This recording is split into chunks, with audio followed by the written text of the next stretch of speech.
오늘 예배가 성령 하나님께서 여러분을 특별하게 방문해 주시는 은혜가 있기를 주님의 이름으로 축복합니다. 성령님께서 여러분에게 특별한 목적을 가지고 여러분을 찾아오셔서 여러분에게 말씀해 주시고 여러분을 이끌어 주시는 성령의 충만한 은혜, 이 예배 시간에 받기를 축원합니다. 성령은 천지 창조 때부터 역사하셨습니다. 이 우주 만물이 창조될 때에 성령님이 역사하셔서 하나님의 말씀대로 모든 만물이 무에서 유가 되게 역사하셨습니다. 구약시대의 모든 시대의 모든 역사에 성령님이 역사하셨고 사사시대에 사사들이 성령의 감동을 받아서 사사의 사명을 감당했습니다. 하나님이 세우시는 왕이나 제사장이나 선지자들도 다 성령의 임하심을 받아서 그 사명을 감당할 수 있었습니다. 예수님께서 처녀에게 잉태될 때 성령님이 역사하심으로 되어진 겁니다. 예수님이 메시아의 사역을 시작하시기 위하여 요단강에서 세례를 받고 올라오실 때 하늘이 열리고 성령이 비둘기같이 내리셨다라고 말씀합니다. 성령의 강력한 찾아오심, 방문으로 말미암아 이 땅에 교회가 생겨났고 교회 시대가 개막이 되어졌습니다. 여러분이 구원의 복음, 진리의 말씀을 듣고 또 듣고 믿고 믿으시고 영원한 믿음이 되어진 것은 성령의 역사입니다.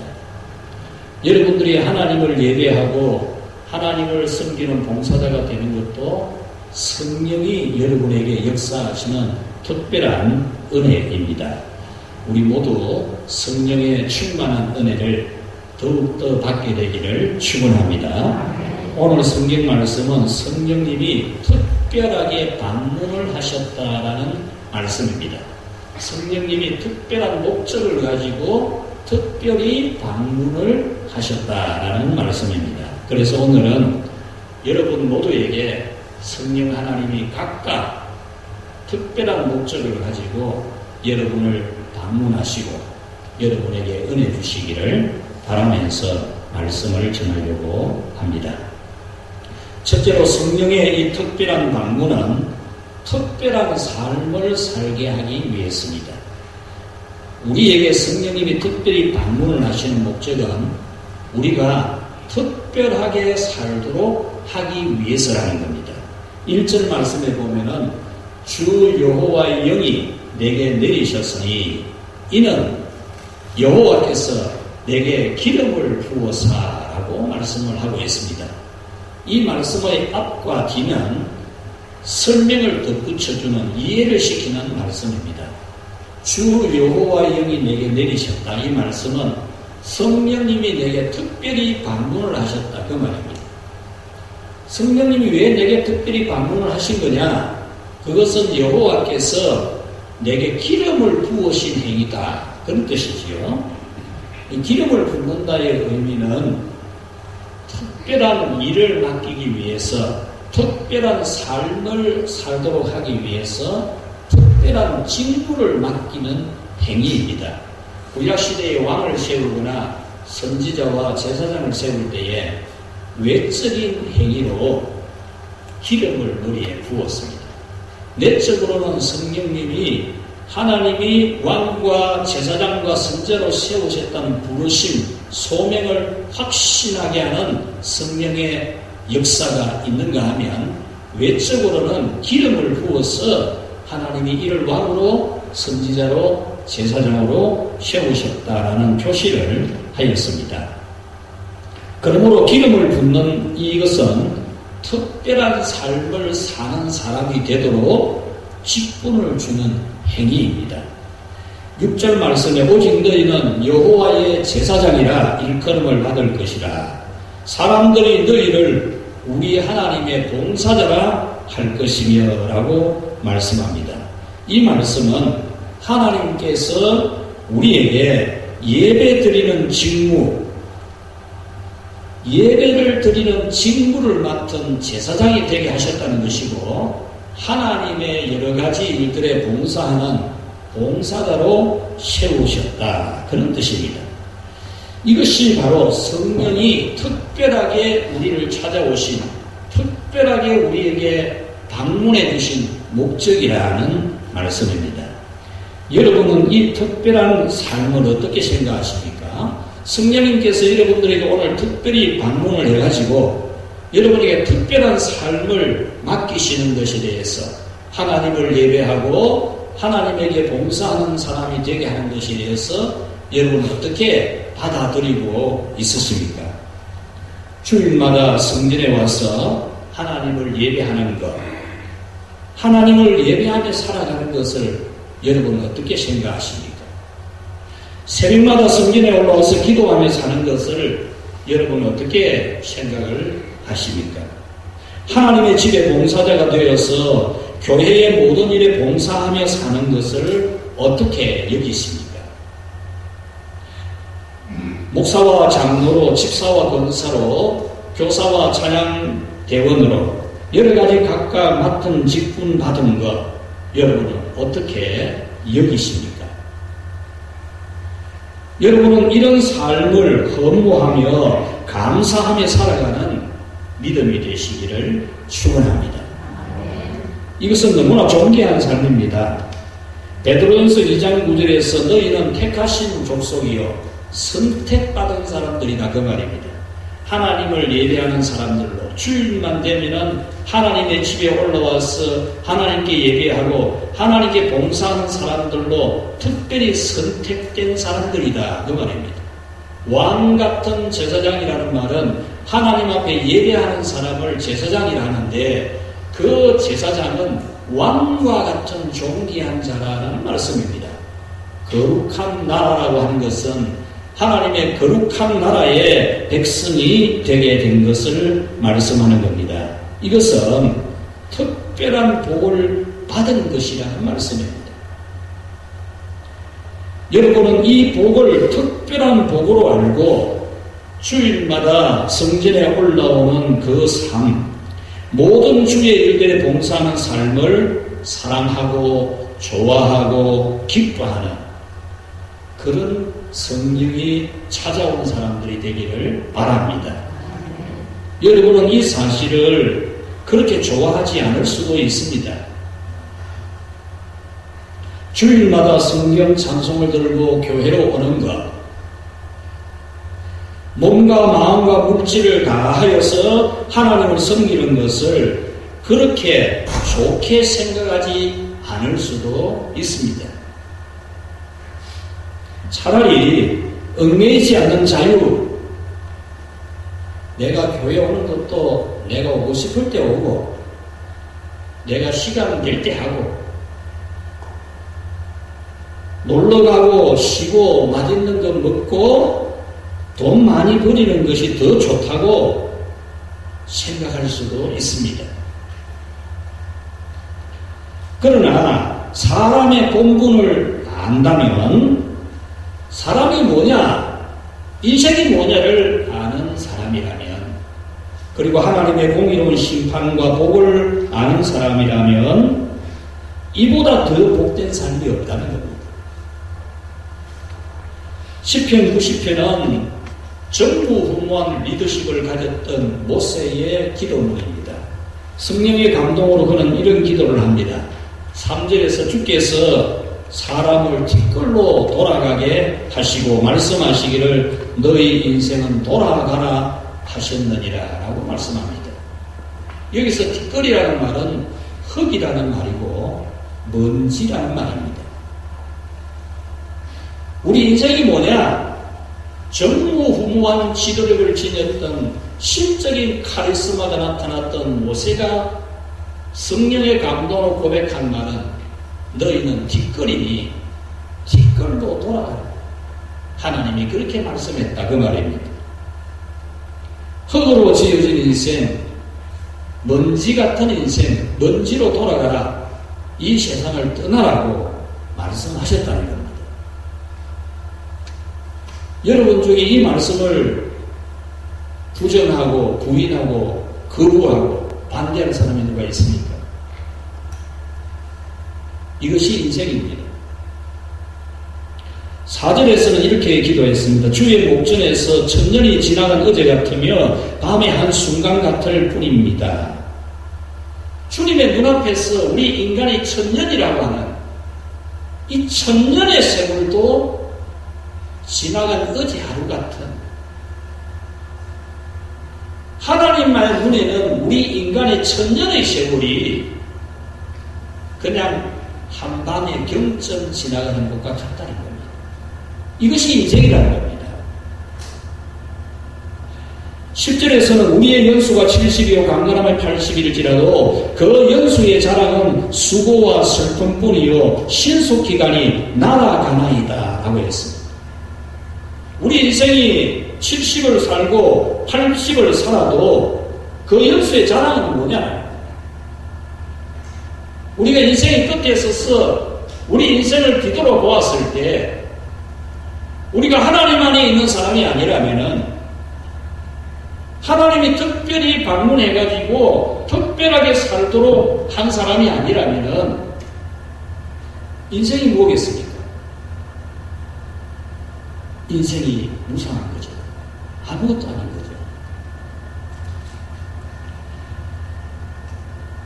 인생은 죄를 지은 인생인지라 결국 흙으로 먼지로 뒷걸로 돌아갈 인생입니다. 인생의 목숨과 일생이 하나님께 있습니다. 우리의 존재가 하나님에 의해서 존재된 겁니다. 여러분이 존재하고 싶어서 존재한 게 아니잖아요. 여러분이 남자로 태어나고 싶어서 남자로 태어난 거 아니잖아요. 여러분의 호흡이 여러분에 의해서 호흡이 유지되는 것이 아닙니다. 여러분의 심장이 수없이 정상적으로 뛰는 것도 하나님에 의해서 뛰고 있는 겁니다. 여러분의 행복, 기쁨, 여러분의 모든 일들은 다 하나님으로부터 주어지는 복입니다.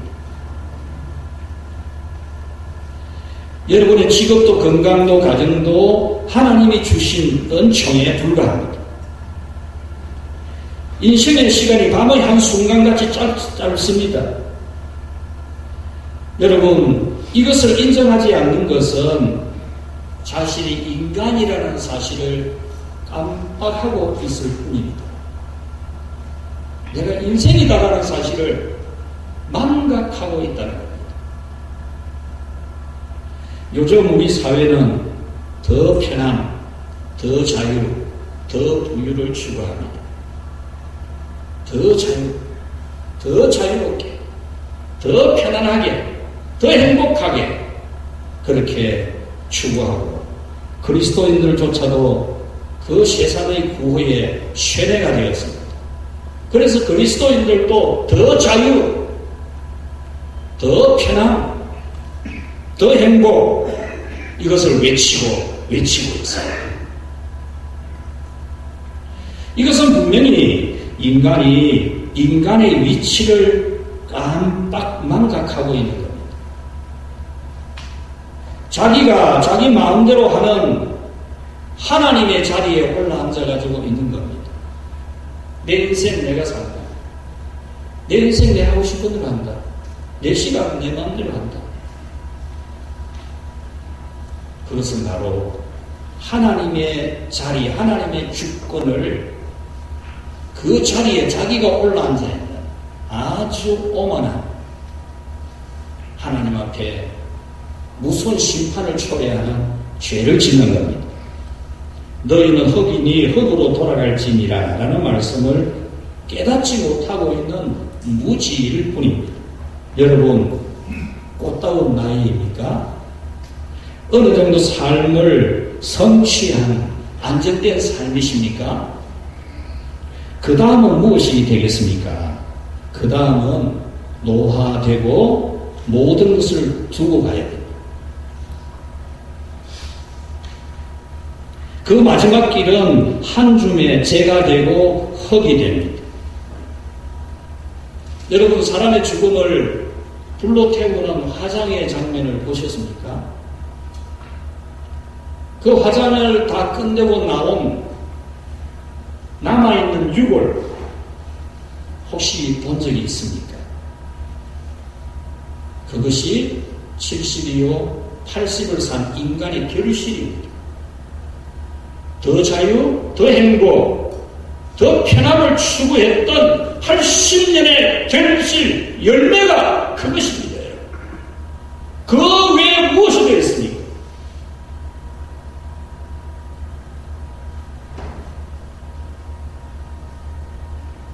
그렇다면 인생보다 허무한 것이 없습니다. 그런데 그것이 끝이 아닙니다. 그 다음에는 심판이 있고 영생과 사망이 놓여 있습니다. 지옥과 천국이 놓여 있습니다. 그것의 선택권은 인간에게 있지 않습니다. 그거는 사람에게 선택권이 주어지지 않습니다.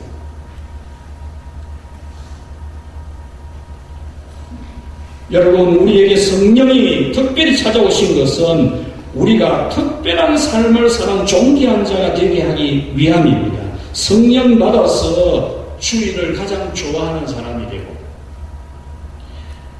예배하고 봉사하는 것을 복으로 아는 사람이 되는 것이 제정신인 거예요. 제정신. 그게 제정신입니다. 요즘 코스모스 핀 것을 보고 어쩜 코스모스 피나 이러니까 코스모스도 제정신이 아니지. 요즘 세상에 제정신 가지고 살 수 있나? 이런 우스갯말을 합니다.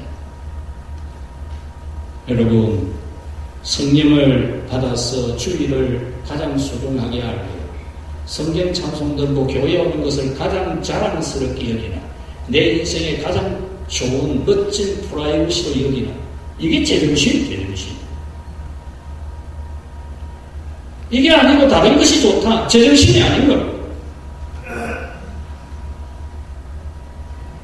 우리가 성령 받지 않았다면 자유, 건강, 행복을 위해서 탐욕을 부리는 인생을 살다가 영원한 불구덩이에 던져질 것인데 성령을 받아서 하나님을 예배하고 하나님의 봉사자로 살아가는 사람이 되었습니다.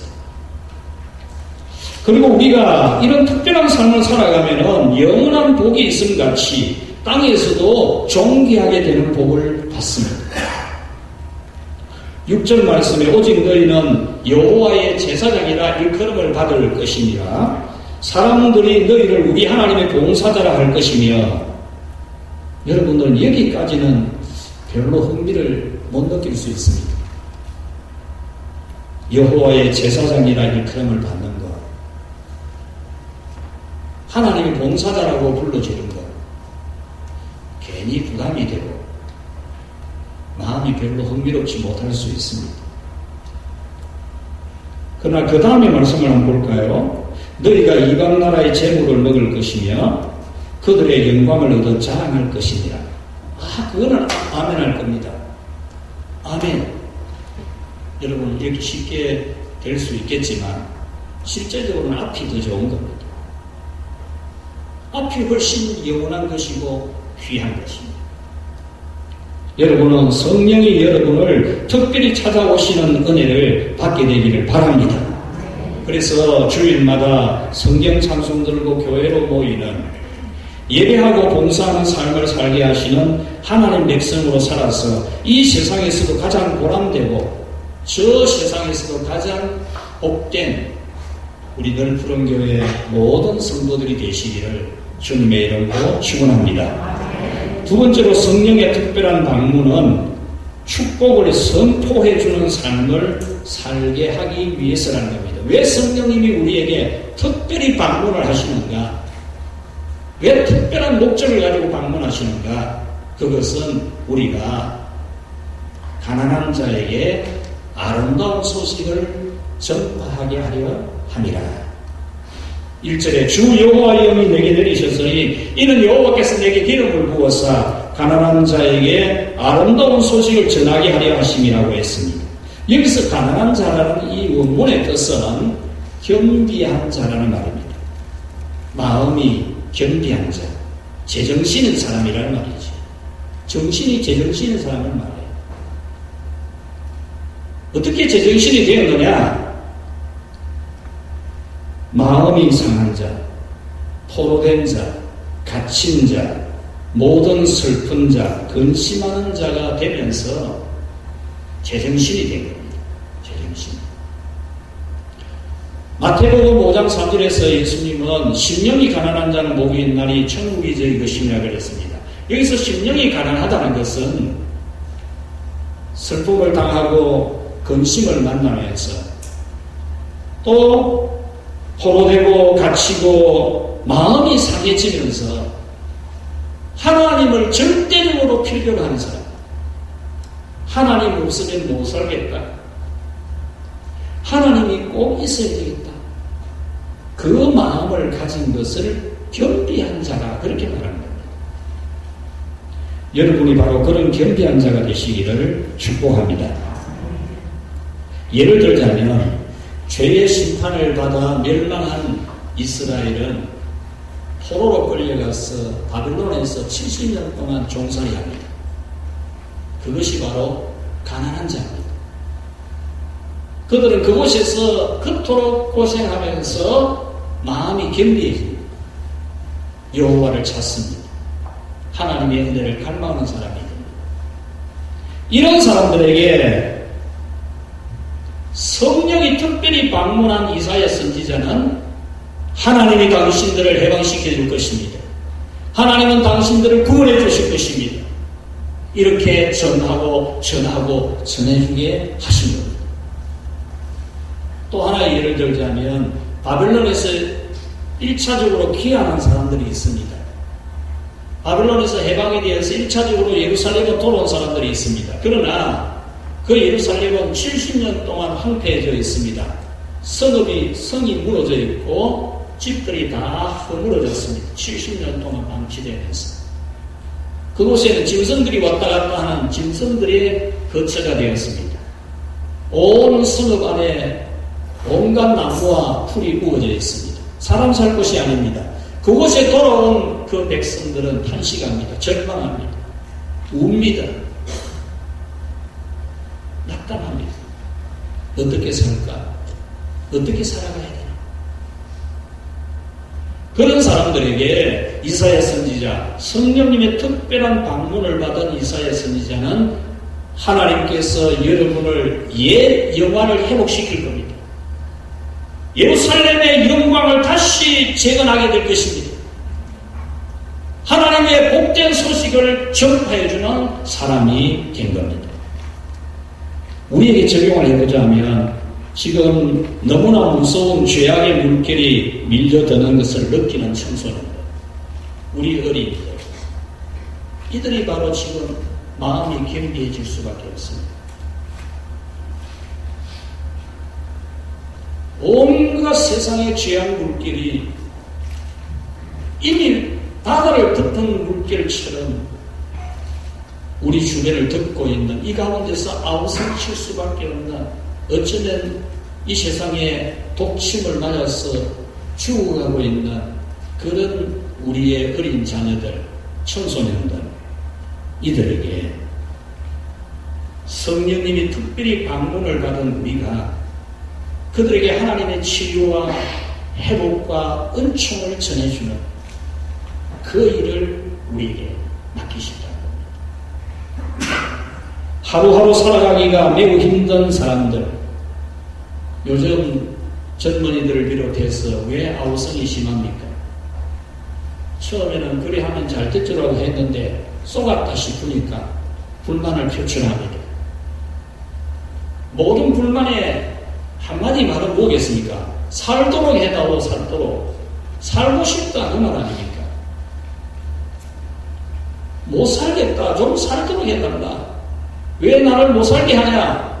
그 외침이지 않겠습니까?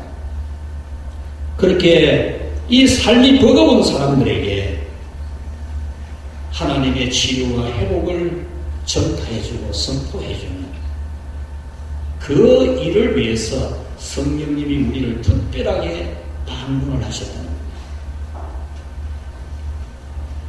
점점 노화되어가는 자신의 몸을 보면서 점점 노화되는 정신, 내가 왜 이러지? 자기의 정신이 잘못된 것도 모르고 있는 그런 절망하는 사람들에게 아름다운 소식을 전해주게 하려고 그런 사람이 되라고 그런 삶을 살라고 성령님이 특별히 우리를 방문해서 말씀하신다는 겁니다. 1절에 마음이 상한 자를 고치며 포로된 자에게 자유를 갇힌 자에게 노임을 선포하는 것. 2절에서 여호와의 은혜의 해와 하나님의 보복의 날을 전파하며 모든 슬픈 자를 위로하는 것. 3절에서 죄를 둘러쓰고 슬퍼하는 자에게 정말 기쁨과 즐거움과 행복의 면류관 자랑할 수 있는 아름다운 장식을 하게 하는 것. 슬픈 얼굴을 하고 있는 사람의 얼굴이 기쁨의 얼굴로 바뀌게 하는 것. 의의 나무 곧 하나님께 영광을 돌릴 자가 되는 그런 사람이 되게 하는 되라고 그런 특별한 삶을 살라고 말씀하기 위해서 성령님이 우리를 특별히 방문을 하신 거라는 겁니다. 이 모든 것을 정리하면 모든 불행을 치유해주는 삶을 살라는 겁니다. 마음의 불행을 가진 사람, 삶의 불행을 가진 사람, 인생의 불행한 일을 만난 사람들을 치유해주는 특별한 삶을 살라는 겁니다. 여기서 의의 나무 곧 하나님의 영광을 나타낼 자가 되게 하는 것이라 했는데 포로된 자, 갇힌 자, 슬퍼하는 자, 근심하는 자 이런 사람들을 의의 나무가 되게 하는 것이라 의의 나무가 되도록 말해주는 것이라 그랬는데 이 의의 나무라는 이 원문의 뜻은 항상 푸른 상수리 나무를 말합니다. 시들지 않는 누렇게 죽어가지 않는 언제나 푸르게 생명력을 지니고 있는 그런 나무를 말합니다. 그 나무는 굵고 튼튼한 나무여서 힘이 강하다는 것을 상징합니다. 바로 우리가 이 시대의 문제와 죄악과 여러 가지 혼란한 가운데서 절망하는 사람들에게 하나님의 은혜의 해, 하나님이 보복해 주시는 그 해, 하나님이 역사하시는 그 은혜의 때를 이야기해주고 전해주고 또 전해주어서 의의 나무가 되게 하는 그 영혼도 시들지 아니하고 그 정신도 시들지 아니하고 그 인생도 튼튼하고 굵고 힘이 있는 그런 사람이 되게 해주는 삶을 살라고 성령님이 우리에게 특별하게 역사하신다는 겁니다.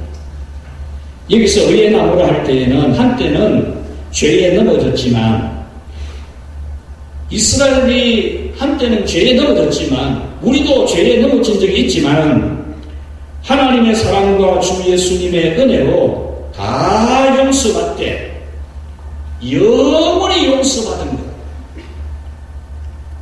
우리가 지은 죄는 더럽고 추하고 악한 것입니다. 주 예수님이 십자가에서 대속한 고난의 피는 내 죄를 완전히 영원히 속량한 그런 제물이 되신 것에 대한 믿음이 우리로 하여금 상수리 나무같이 영원히 시들지 않는 믿음으로 굵고 튼튼한 힘센 나무처럼 우리는 하나님의 예수님으로 말미암아 공급해 주신 의에 대해서 확신하는 그런 믿음을 가지게 하는 것, 이것이 바로 성령이 우리에게 찾아오셔서 특별하게 살라고 주신 삶이라는 겁니다. 이 모든 축복을 선포해주는 특별한 삶을 살기 위해서 성령님이 우리를 특별히 방문해 주신 겁니다. 여러분은 이런 삶이 싫지 않기를 바랍니다. 그냥 자기 살고 싶은 대로 살고 자기 누리고 싶은 대로 누리고 내 마음 내낄 때 그때 뭐 기도하고 내가 필요할 때 기도하고 내가 뭐 시간 좀 될 때 예배드리고 자기 행복만을 위해서만 살고 싶은 그런 마음이 여러분의 마음이 아니기를 바랍니다. 나도 바쁜데, 나도 피곤한데, 나도 힘든데, 나도 아픈데 남을 위해 기도하고 남에게 희망을 주고 남을 돌보는 것이 그건 내가 할 일이 아니다. 그건 내가 할 일이 아니다. 라고 생각하는 그런 생각이 되지 않아야 됩니다. 내가 도움을 받아야 되지. 내가 사랑을 받아야 되고 내가 관심을 받아야 되고 내가 뭐 관심 받아야 되고 내가 전화 받아야 되지 뭘 내가 뭐 전화해 주냐 그런 마음이 아니에요. 여기서 선포라는 이 단어는 선언을 해준다는 겁니다. 하나님께서 고치시고 자유와 해방을 주심을 선포해 주는 것입니다. 바벨론에서의 해방을 선포해 주고 예루살렘의 옛 영광의 회복을 선포해 주고 죄에서의 해방을 선포해 주고 마귀에게서의 해방을 선포해 주고 병에서 노임을 받고 실패해서 다시 일어서는 축복을 선포해 주는 이것이 바로 성령 하나님이 우리를 찾아오셔서 특별하게 주신 삶이라는 거죠. 이러한 하나님의 은혜를 선포해 주는 것인데 공고한 마음, 공고한 육신을 치유하고 회복시키는 하나님의 은혜를 말해주는 겁니다. 이것은 모든 희망을 전해주는 것입니다. 어떤 절망 가운데 있어도 예수님을 믿으면 하나님이 은혜를 베풀어 주신다는 희망을 전해주는 것. 그래서 요엘 선지자는 이렇게 말했습니다. 너희 자녀들은 장래일을 말할 것이며 너희 늙은이들은 꿈을 꿀 것이며 너희 젊은이들은 비전을 말하게 될 것이다. 성령의 임재하신 특별한 성령님의 방문받은 사람들은 그렇게 된다. 예언한 겁니다. 사랑하는 여러분, 여러분은 이 특별한 삶을 여러분의 삶으로 소망할 수 있기를 바랍니다. 희망 주고 축복해 주는 삶을 여러분 삶으로 간절하게 소망을 잡는 6월부터 시작되는 생명치유 사역이 바로 이런 것이 아닙니다. 여러분에게 이 성령의 특별한 방문이 있기를 주님의 이름으로 축원합니다. 말씀을 맺겠습니다. 우리에게 성령의 특별한 방문에 있어서 생각, 마음, 언어, 눈빛, 정신, 능력에 성령의 충만한 역사가 있기를 기도하시기를 바랍니다. 여러분 정신이 휘황하지 않도록 세상의 사상에 쇠하지 않도록 기도하시기 바랍니다. 여러분의 말이 따뜻하고 시원하고 정말 위로를 느낄 만한 그런 성령이 특별히 방문한 사람 같은 그런 여러분의 말이 되도록 간절하게 기도하기를 바랍니다. 여러분의 전화 한 통에 위로를 얻을 사람이 많이 있습니다. 여러분이 보내는 문자 하나에 기쁨을 찾을 사람이 많이 있습니다. 여러분이 정기적으로 만나는, 교제하는 그 만남이 이 세상이 지치고 힘들어도 그래도 살 용기를 가지게 하는 그런 놀라운 일이 됩니다. 오래전 신문에 실린 글에 저는 크게 공감하고 그 글 내용을 잊어버리지 않고 있습니다. 그 글 제목은 당신의 발자국 소리에 열매 맺을 힘을 얻었다라는 한 신문 기자의 글입니다. 경남 어령군 시골 마을에 제법 잘생긴 감나무 한 그루가 있었습니다. 그 감나무는 세월이 많이 흐르면서 열매를 맺지 못한 지가 벌써 몇 년이 되었습니다. 그 감나무 아래에는 녹슨 개문기, 농기계, 비료 포대, 온갖 쓰레기들이 산더미처럼 쌓여 있었습니다.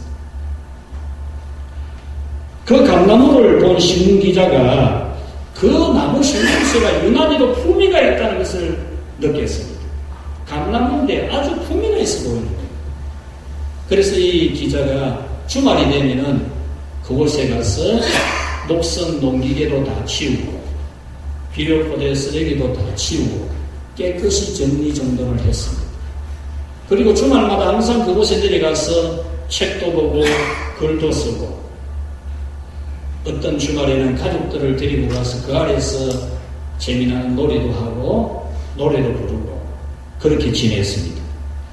그러던 어느 해 가을에 그 감나무가 빨간 색을 띤 5개의 감을 열매를 맺은 것을 본 겁니다. 그것을 보는 순간 이 신문기자의 마음에 이런 느낌이 든 겁니다. 당신이 주말마다 찾아오는 발자국 소리에 내가 열매 맺을 힘을 얻었습니다. 이런 고백을 하는 그 마음을 이 신문기자가 느끼고 쓴 글입니다. 사랑하는 여러분, 근간에 우리 교회에 있었던 일 몇 가지만 생각해 보겠습니다. 계단에 안전패드가 깔끔하게 부착된 것을 보면서 우리의 마음이 다 깨끗해지는 느낌을 다 같이 받았을 줄 압니다. 그 안전패드를 붙인 가정은 어머니가 그 계단을 오르내리다가 미끄러져서 다친 적이 있습니다. 그런데 불평이 아니라 원망이 아니라 그 가족 자녀들이 그 안전패드를 붙이고 싶었던 겁니다. 교회 마당에 어린이들이 점프하며 뛰어노는 시설이 설치되었습니다. 그 시설이 설치된 것은 한 청년이 이 지구상에 벌이 사라지게 될 때에 벌이 사라지고 나면 5년 후에 인류가 종말을 구한다는 그 가설이죠, 가설. 그렇게 될 것이라는 가설입니다. 그 글을 보고 교회 안에 어린이가 사라지게 되면 교회는 사라진다. 그런 느낌으로 갈급한 마음에 평일에도 어린 아이들, 이제 아장아장 걷는 아이들부터 부모들이 교회에 데리고 와서 이 넓은 공간에 마음껏 아이들을 뛰어놀게 하고 그렇게 교회를 출입하다 보면 아이들도 교회 올 수 있고 그 부모들도 교회 올 수 있고 그렇게 할 수 있다는 마음에 저것을 설치한 겁니다. 그리고 아이들이 좋아하는 모래놀이 기구, 모래를 쌓아놓고 아이들이 모래 가지고 노는 걸 좋아하잖아요. 그거. 그리고 또 여름이 되면은 수영할 수 있도록 또 수영장을 만드는 이것까지는 미리 준비가 되어 있습니다. 그리고 또 다른 프로그램도 또 구상을 하고 있습니다.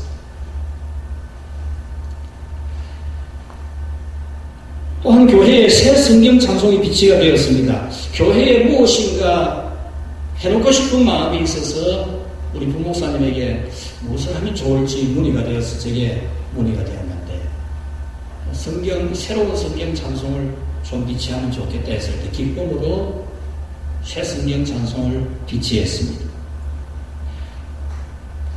거리 기도에 필요한 쓰레기 담는 바구니 또 쓰레기 짚는 집게 이것이 준비되어야 되겠다는 말을 들은 분은 주저함 없이 자기 가정에서 하겠다고 했습니다. 우리 교회에 매우 자주 있는 것이 무엇입니까? 점심 식사, 간식 제공하는 분들이 있다는 점이죠. 이뿐만이 아닙니다. 매우 많이 수고하고 봉사하고 헌신하는 분들이 있습니다. 성령 하나님은 우리에게 이런 아름다운 일을 하게 하십니다. 우리는 다시 생명치유 사역을 하려고 합니다. 우리의 마음이, 생각이, 말과 행동이 성령의 역사가 나타나는, 그래서 가난한 자에게 아름다운 소식을 전하는, 포로된 자에게 자유를, 마음이 상한 자를 고쳐주는, 삶의 여호와의 복이 임하게 해주는 생명의 캐럴들을 세우려고 합니다. 이것이 바로 교회의 본질이고 성령을 특별히 받은 신자의 의무입니다. 한 걸음 한 걸음 시작하면은 자신을 치유하고 가족을 치유하고 이웃을 치유하는 성령의 치유와 축복이 일어날 줄로 믿습니다. 이 성령 강림절을 맞이해서 성령의 충만함은 없고 세상이 충만함, 세상의 생각이 꽉 차있다. 술 취하지 말라, 이는 방탕한 것이니 오직 성령의 충만함을 받으라고 했는데, 더 자유가, 더 편안, 더 부유하기만을 바라는 욕망만 꽉 차있는 그 노예가 되어가는, 그 노예의 생활을 계속 하려고 하는, 그러다가 불에 탄 유골 한 줄처럼 되어갈 그런 삶이 아니라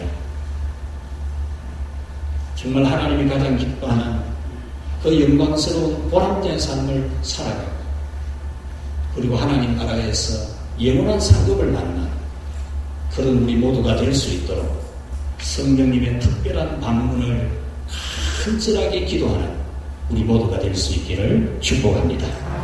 하나님 아버지 감사합니다.